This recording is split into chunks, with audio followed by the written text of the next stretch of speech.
Hi friends, இப்போ வந்து நம்ம கள்ளிப்பழத்தை க்ளீன் பண்ண போகிறோம். இது பாருங்கள் எவ்வளோ முள் இருக்குன்னு. இதோ பழத்தை சுற்றியுமே இருக்கும். அதை நல்லா இப்போ கத்தி வச்சு க்ளீன் பண்ணிட்டோம் அப்படின்னா இதுக்குள்ளார ஸ்டாரு முள் இருக்குங்க. அதையும் இப்போ க்ளீன் பண்ணி எடுக்கணும், இல்லைன்னா தொண்டையில் சிக்கிக்கும்.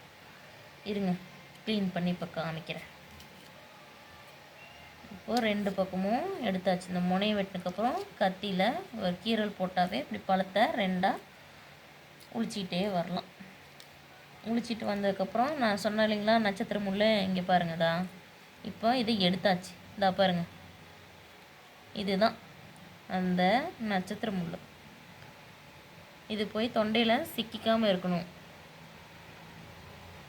இப்போ இதனோட மருத்துவ பயன் பார்த்திங்க அப்படின்னா, மாதம் இர்ரெகுலர் பீரியட்னு சொல்லி நம்ம நிறைய பேர் சந்திக்கிற ஒரு விஷயம். அது கூட இன்னொன்று என்ன அப்படின்னா, குழந்தை இல்லை அப்படின்னு சொல்கிறாங்க பார்த்திங்களா. அதுக்கு முக்கியமான காரணமே நீர்க்கட்டிங்க தான். அந்த நீர்க்கட்டியை போக்கக்கூடிய தன்மை வந்து இதுக்கு அதிகமாக இருக்குது. அதனால் வந்து இப்போது வேணுங்கிறவங்க எங்கே கிடைச்சாலும் சரி, இந்த பழம் கிடைச்சா வாங்கி சாப்பிடுங்க. இப்போ பழத்தை க்ளீன் பண்ணியாச்சு. இன்னொரு வீடியோவில் நம்ம வந்து இப்போது ஜாம் போடுற வீடியோவை காமிக்கிறோம் பாருங்கள். தேங்க்யூ.